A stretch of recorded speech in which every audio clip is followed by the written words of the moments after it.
infelizmente, estão com foco num movimento errado.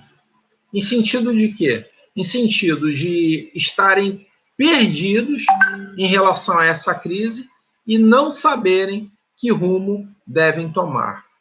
Isso é muito triste.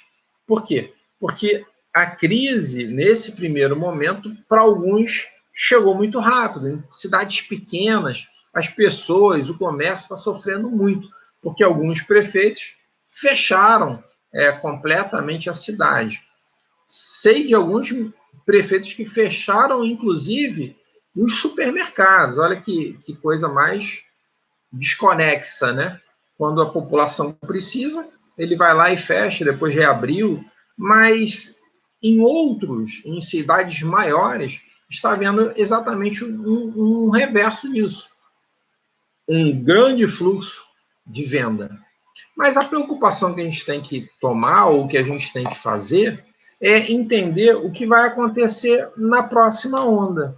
A próxima onda, ela sugere talvez um desabastecimento em alguns produtos.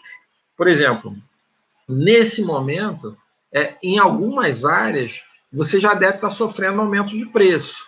E a gente está sendo bombardeado aí, direto pela mídia, porque isso dá muito ibope, da mídia está indo em cima dos supermercados, dos menores, e nesses menores, o que acontece?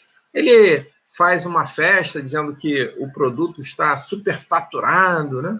Foi dada uma sugestão para um desses, vamos chamar assim, né, que fazem esse tipo de programa na televisão, para ir num grande distribuidor, porque se ele fosse lá, ele não iria fazer essa barbaridade de querer destruir o pequeno comerciante que está trabalhando lealmente. Sabe o que aconteceu? Quando ele seguiu essa sugestão, ele quebrou a cara. Porque o grande distribuidor, ele, na verdade, ele está preparado, ele tem uma assessoria de imprensa. E quando... Oi, Ilma, tudo bom?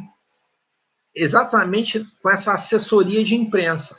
E aí, quando ele chegou lá, um dos grandes fornecedores, podemos dizer assim, de marca líder de grãos, que é a Camil, ela estava aumentando demais o arroz. O seu arroz aí aumentou? Onde você está comprando? Então, quando ele chegou lá, ele quebrou a cara, porque o cara mostrou as últimas 3 notas e mostrou que o problema não estava com ele, não está nele. E nesse caso, de alguns produtos que ele estava mostrando que estava majorando o preço, sabe qual era a margem desse grande distribuidor? Era de 10%. Ou seja, ele estava abaixo da margem para distribuir o produto para um pequeno supermercado. E olha que interessante. E aí, podemos dizer assim, esse repórter, ele quebrou a cara, porque lá estava preparado para isso. Só que essas patrulhas continuam dentro do mercado. E você está preparado para isso?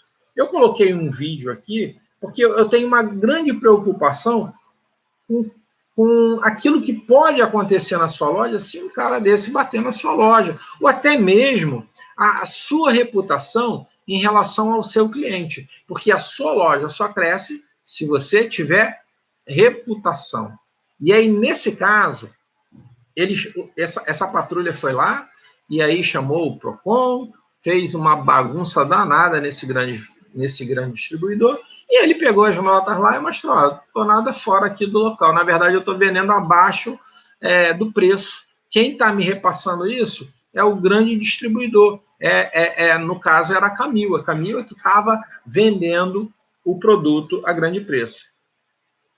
Ele foi correr atrás desse grande distribuidor? Você acha que ele foi lá no silo da Camil, que é um dos maiores nomes, né, de grãos hoje no Brasil? Você acha que ele foi lá? Ele não foi lá, ele não vai dar continuidade a isso. Porque o interesse, nesse caso, são empresas que faturam milhões por ano. E aí ele não vai bancar essa briga.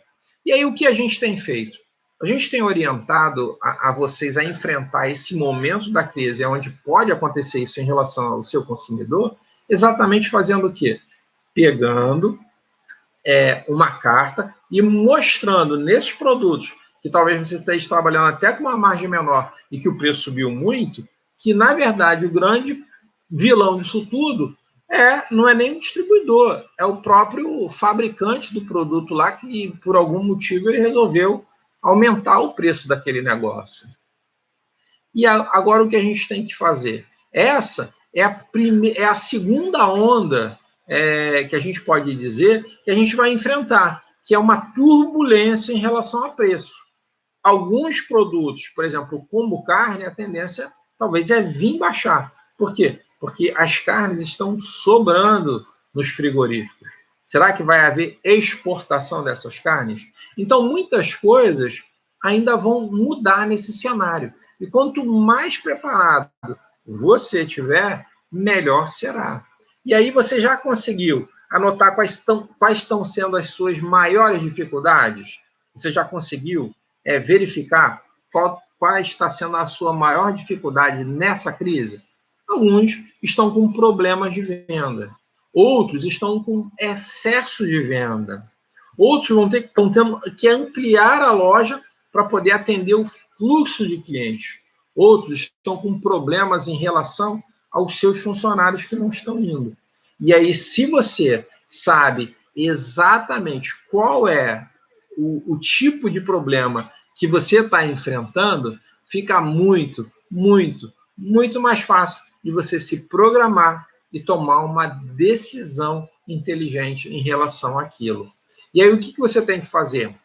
Você tem que realmente prestar atenção no seu problema atual desse momento. Se preparar